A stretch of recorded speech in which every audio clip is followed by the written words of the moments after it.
Hi and welcome to the session Serverless Event Sourcing for Pennies, using Azure Functions, Azure Storage, and Azure EventGrid. My name is Erik, and I work as a software developer at a factory, where we use the techniques in this presentation over the past 2 years or so.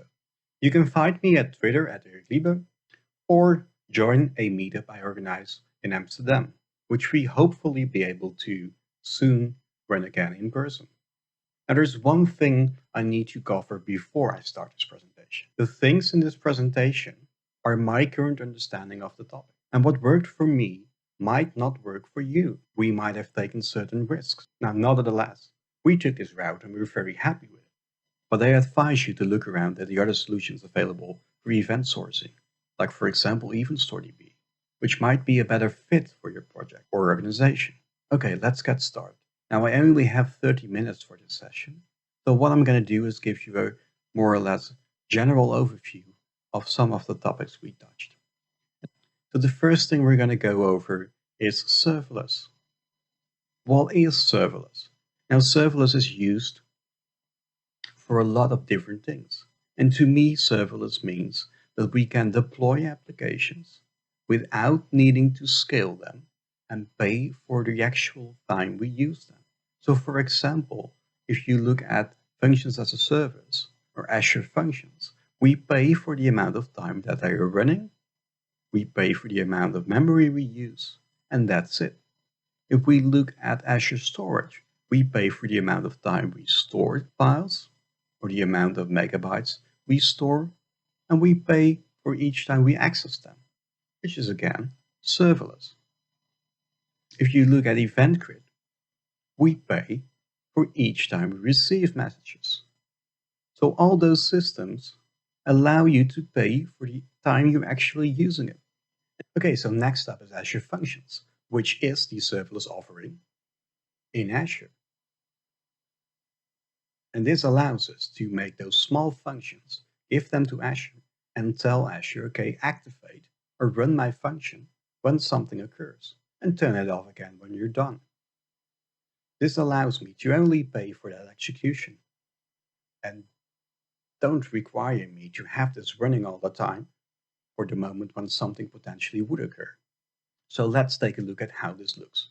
So we have an Azure function, which is it's a function with our code. And we can use something that's called an event-driven trigger, which is a binding in Azure Functions, or from the WebJobs SDK, a binding. This allows us to, as soon as a message arrives, in this case in an Azure storage queue, to basically start up, or the Azure function host will start up our Azure function and execute it and give it the message that's posted in the queue. Now that queue can very well be EventGrid, Service Bus, Cosmos DB, anything you can trigger up on. Now, one of the main additional things they have, which is very similar to those triggers, is input and output bindings. They are very helpful because they allow you to, without setting up the whole connection, to easily basically say, I would like to get this row. So for example, if we take an input binding, I can easily say, okay, give me a specific row within this table as soon as the function executes. And in the same way, I can use an output binding to write away the data again. This means that if we look at the code, we could, for example, do something similar to this. So I have a function called run with a queue trigger for the queue my queue, and it receives a message. So this is activated as soon as a message arrives in my queue. Next up, I have an input binding for table. This is bound to my table. And you need to access table storage by the partition key and a row key. So the partition key is the way to access it, and the row key makes that record unique. So the queue trigger in this case is a binding expression. So this allows what Azure does for me is basically take the content of the message in this case, which is the queue trigger, and use that. So for example, if I place a message in the queue, which is 1, 2, 3, it will now try to get the row by the partition key 1, 2, 3, by the row key 0, 0, 1, from table storage or from my table. And what it will do by default, or what it will allow me to do, serialize this into my object, so I can easily use it. And once again, the output binding works similar. We can basically tell it, okay, if I have an output binding which returns the value to this table, and I would like to return this value, and it would be saved. So this is a very easy and helpful way to build your functions. You will be able to remove a lot of the logic that you would normally have around connections and those kind of things.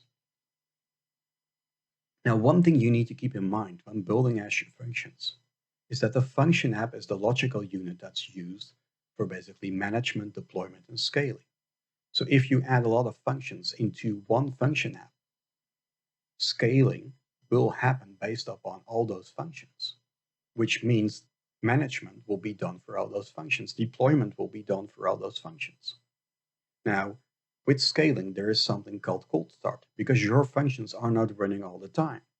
So what Microsoft will do, or what Azure will do, is as soon as an event comes in, they will start up your function app. If that function app contains 100 functions, it needs to start up something that's way bigger than if your function app, for example, contains 10 functions. So it's the most optimal to keep the amount of functions you have within your function app small. Now, one thing I noticed that is different from building traditional applications is the way we debug them. If we have a traditional application, and for example, we have a process that takes 15 or 20 minutes, for example, which all runs from one method or one thread or however you want to call it, but it runs in one flow. So if we discover there is something wrong at point X, now it might be that we found strange state in the database, that we say, okay, I'm not quite sure how we ended up with this state. I'm going to try and debug it because I can't really figure out by using something like Application Insights to exactly find what occurred. Now, debugging this is very easy because you simply set a breakpoint, and from that breakpoint, go over the application and check and see what occurs. Now, this is a very easy way because everything occurs within a synchronous flow. So your call stack is exactly what occurred, basically. Now, if you start splitting up all those parts and you create separate Azure functions, you now don't have that synchronous flow anymore, but you have somewhat of an asynchronous flow because something happens, it stops, it starts again, it stops, it starts. So it becomes a lot harder to actually place a breakpoint and go over all those functions at once. Now, sure, you can go through one and then if the result is correct, go to the next one. So they are very easy to test, but going over everything is a little bit harder. And if the reason for this type of debugging is only that you currently have strange state within your data store, then EventSourcing might be a great solution to make these debugging steps more fun. Because if you store all the relevant business events within your data store, then the first thing you will look at is not trying to debug your code, but it's actually looking at your data store and what the current events are, because that will probably explain why we ended up in this state. And you can easily now add that new business rule or that new business process that stops this from occurring, because you now don't end up in, yeah, we really don't know how this occurred. Let's just wait for another occurrence of this. We can now see what occurred, detect if those things occurred earlier, if we have order data that's in that incorrect state, which we can now fix because we keep a lot more data. So this is where event sourcing comes in. You store all the events that occur in a ordered way. So let's say, for example, I have a client. The first thing that occurs at position 0 is the client is acquired. The next thing that occurs is the client is relocated. So for example, they're moving, which is at position 1. The next business event that occurs is a new contact person for this client is added, which is at position 2. The next event is the delivery address changed, which is at position 3. And the same occurs for other clients as well. What this allows us to do is now have a lot more information about what occurred.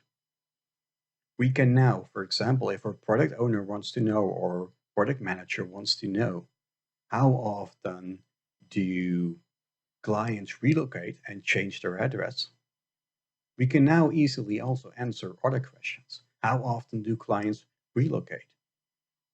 Normally, we might not be able to tell them because we don't have that information anymore. We now know they relocated once, and one time the delivery address was changed. So what we do with EventSourcing is storing all relevant business events that occur in ordered storage.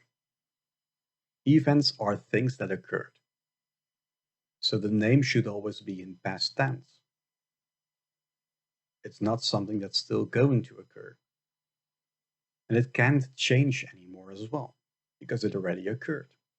Events should be as fine-grained as possible. Now, what this means is that we don't want events that contain a lot of different things. We want them to be specific. So you don't want to have things like client moved and contact person added. You want those things as 2 separate events. That makes it easy to reason about. Now, you're never going to have this correct at the first run. So you will need to do some refactorings of those events as well. And this makes one additional thing, which has nothing to do with event sourcing, very important. That you want to be the only one, the only service or the only domain that's actually using those events. So if you send out events to other domains, other teams that consume them, make sure those events are not the events you store in the event store. They should be different ones. They might have more data in them. So for example, when the delivery address changes, in the event store, we only store the new address because that's enough information. If we send out the same information through other domains, we might include, for example, the client ID, the name of the client, the contact person, everything that's needed for them to easily consume them. And the contract we have is now based upon that message we sent and not something in the event store. So we're easily able to basically refactor or rework our events without having a lot of dependencies. And a great article on this, which has again nothing to do with event sourcing, is from Pat Helland, data on the outside versus data on the inside. It's a great article. It even talks about SQL databases, I believe, but go read it. It's very interesting. Now enough about this. Let's go to event streams. So those collections of events are called an event stream, and those event streams should be append only. Why this is because you basically the rest of your system only listens to is a event stream modified, and what's the version of the stream now. So the version is basically on the top, the 0, 1, 2, 3. And what happens in the system is that as soon as you append an event, the stream is now at position 4. This means that somewhere else in the system, I can now say, okay, I'm at version 3. Do I need to do something? Is the stream newer? Is the current version, is that version newer? If so, I would, for example, apply this into my projection. If you modify, for example, the client name in the client acquired event, which is at position 0, as a support engineer, just like you would do, for example, if you only keep the latest state in the database, that fixes the issue. It won't fix it in this case because notifications about this are never sent out anymore.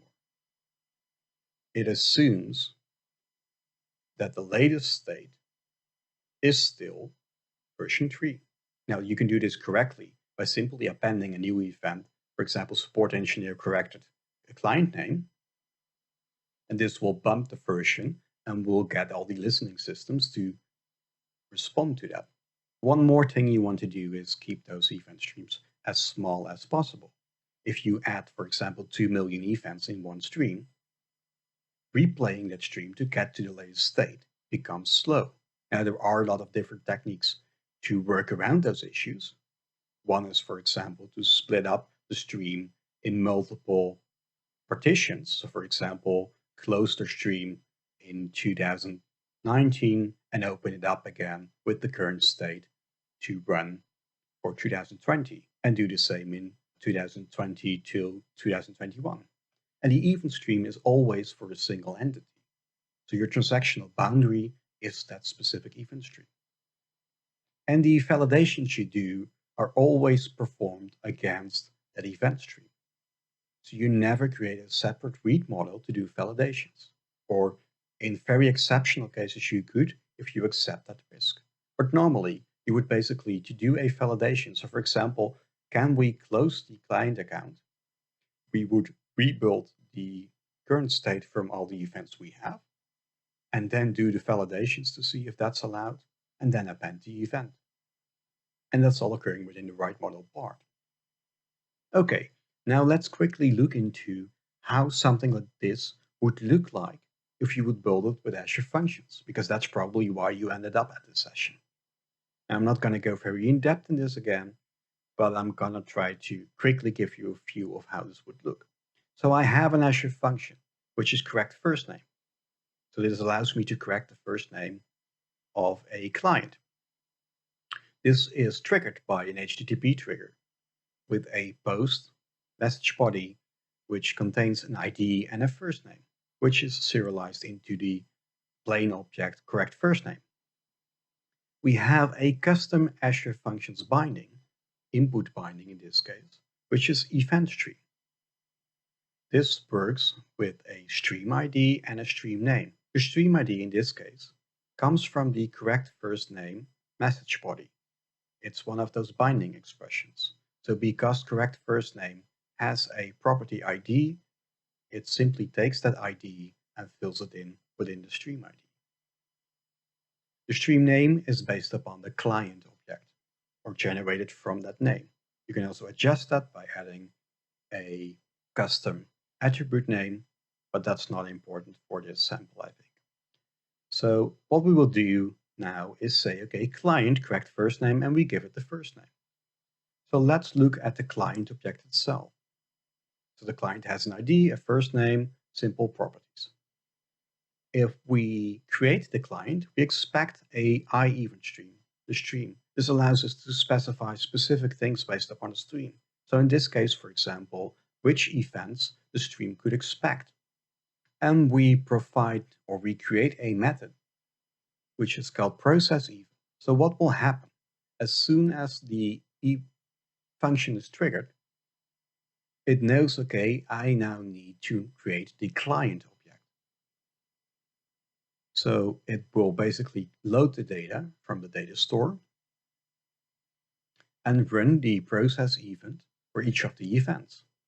And that will simply set or update the state so it becomes the latest state. So for first name, it will simply set the corrected first name property to the first name property of the object. And what you can see is that we also have those methods which allow us to do those things. So I will say, okay, session or stream append a first name corrected event for me, and only do this when the stream exists. So if we take a look at the first name corrected event, then you can see that's a very simple object again with only the corrected first name, sorry. And if we, for example, use Azure Table Storage to store those events, then potentially this could look like this. So we have a partition key, which is our object ID. We have a row key, which is the version number of the event. And we have the data string, which is the payload of the event. So in the case of first name corrected, that's corrected first name. Now I have some sample data here that was still visible. because the personal data attribute, what that will do is actually encrypt the data, and it would be less to see that here. So we would have that in the data string, and the event type would tell me what type of event this is. So this is roughly how you can basically make this working, which means that there's not a lot of logic to add to get those things to work. We simply provide a way to get to the latest state by implementing what to do when we get a certain event in the process event method. We tell the stream object, in this case, which type of events it's about to expect. And if we do a modification, we perform a command, for example, correct first name, we simply append that event to the session or the stream. Now, this works perfectly fine, and you can rebuild the state for small objects. Now, this becomes more complex if you don't have a single object you need to show the latest state of, but if you have, for example, multiple. Let's say you have multiple accounts. Now you need to clearly replay each of those streams for all the accounts you want to show, which might cause some performance problems. So let's say in this case, we want to show a list of all the contact people and their email address, because we're going to mail them that there is a package coming into their direction. And we have a different system or different process that prints out those packaging labels for sending them that package. Now, in that case, we don't really need the email addresses. We just need the delivery information. And how we do that is by using projections. Now, those projections are simply new views of the data, read models of the data. And in this case, for example, my list of contact people could be a list that is stored in a SQL database. My delivery information view or projection could, for example, be an XML file, which is easily consumable by the label printer we have. How this works, or how we make this work, is we use an Azure function that listens to EventGrid for notifications when an event stream is changed. If this occurs, the Azure function goes to the stream, gets all the events, takes the projection, and the projection is always labeled with, this is a projection, and this projection is of the state of version 2. So in this case, for client 1, the state is version 2. Delivery information for client 1, the version is 1. What this will do is basically say, okay, I will get the new events and I apply them to the projection. So the projection is back up to date, and I update the version number. So in the case of the contact people list, it will simply get version 3, apply that to the projection, which doesn't make any changes because we're not listening to that, and update the version. For the delivery information, which is currently at version 1, we apply the event by the version number 2 and the version number 3 and bring it up to the latest state, which gives us actually the new delivery address. Now what you will see is that there is a difference in version between those two projections. And this doesn't happen a lot, or we don't experience it a lot, but it could potentially happen. What you can say is, for example, just query the projection or try to get the projection from the server and say, I only want to get this if the version is of number X. If it isn't of number X, I will simply retry it again in 2 minutes. Because most of the times this is fixed within a second or so.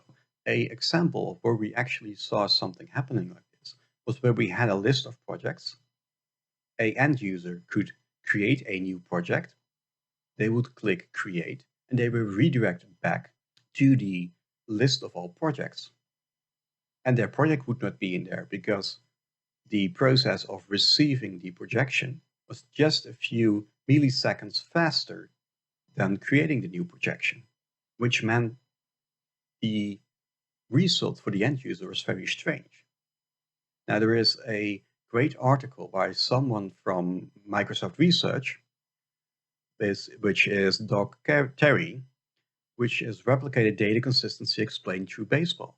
And he basically goes over some of the consistency models that there are and how they would affect stakeholders within a game of baseball. Because we don't always need strongly consistent. In this case, we would be fine with read my rights, or a consistency model which he named read my rights, which means that we store basically the project that was just created. We could either cache that in the client or make sure that we append that to or add that to the projection itself, and then send that back to the client. And now we have a non-strong consistent or view which we show to a user, and there is no problem at all for them because that project is simply back again in that list. So think about these cases and don't just write them off as eventual consistency is bad, because it will simply help you out as long as you accept it and know what to do with it. Okay, the next one, Azure EventGrid. Azure EventGrid is the system that allows you to build event-driven applications. You can now simply hook up your Azure function, for example, to anything occurring within Azure, or you could throw your own events using Azure EventGrid, and it will guarantee the delivery of those events. If it can deliver an event, it will retry it exponentially, till about a day or so. Now, this also means that there is a risk involved in this. If our system is down for more than 1 day, so our Azure functions are not updating our projections for more than 1 day, we lose those notifications. And we would need to do manual steps to correct basically your projections. So we need to say, okay, what's the latest state of each of those streams, and make sure that the projections are back up to date again. Now, luckily, in the past 2 years, we never had this occur to us, but it could potentially occur. So that's something to keep in mind. Next up is Azure Storage, which is this strange kind of thing that's been around for a long time. And if we look at a traditional database or traditional SQL database, relational database, then when you start off, things are very, very fast. But once you start adding more and more data, you need to create indexes, you need to do maintenance, things might slowly become a little bit less performant. Or it at least requires you to do more work. If we look at something like Azure Storage, or specifically Azure Table Storage, then it is a little bit harder to start off with. You need to figure out how to work with a key attribute store. But once you know how to work with it, doesn't really mean anymore that you now need to do a lot of maintenance on them, because those systems are built for those large amounts of data. Okay, let's take a look at what's actually inside of Azure Storage. So the first thing, which is really to me a strange one that's in there, but it is in there, is storage queues. And those are very easy and very helpful to have in between your Azure functions. It's basically a sort of to-do list of work that needs to be done and can be used by Azure functions to scale basically your functions up and down. Now, one thing you need to remember, that Azure storage queues don't provide first in, first out. There is no guarantee on the order. It's simply a list of work that needs to be done at any time possible. The great thing is, however, that when you use this together with Azure functions and you use the trigger bindings, you get retry policies for free and a poison queue. So if your Azure function simply throws an exception, it will retry this 5 more times exponentially in time. And if it can't get this to work, it will place it in the poison queue for further processing. So you now don't need to worry about that yourself anymore, but that's all done by Azure for you, which is another great thing. We can basically move away from our responsibilities. Next to storage queues, there is blob storage. This basically allows you to store documents. And it's great for projections in JSON format, for example. It actually submits messages to EventGrid, so you can create a subscription, and based upon changes of those files, can receive messages or events for those and respond to them.